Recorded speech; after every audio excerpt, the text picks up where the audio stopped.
Xerox Primelink B9100 series printer, replacing the photoreceptor drum. Open the front door. Release the drum cover latch. Remove the drum cover screw and drum cover. Release latch 2 and pull out the drum. Caution: use the grasp handle when removing the drum. Carefully unpack the new drum.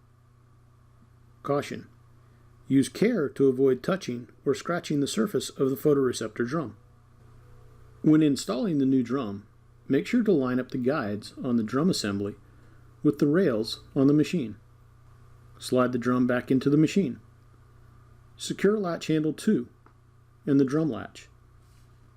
Note: it is not necessary to reinstall the drum cover.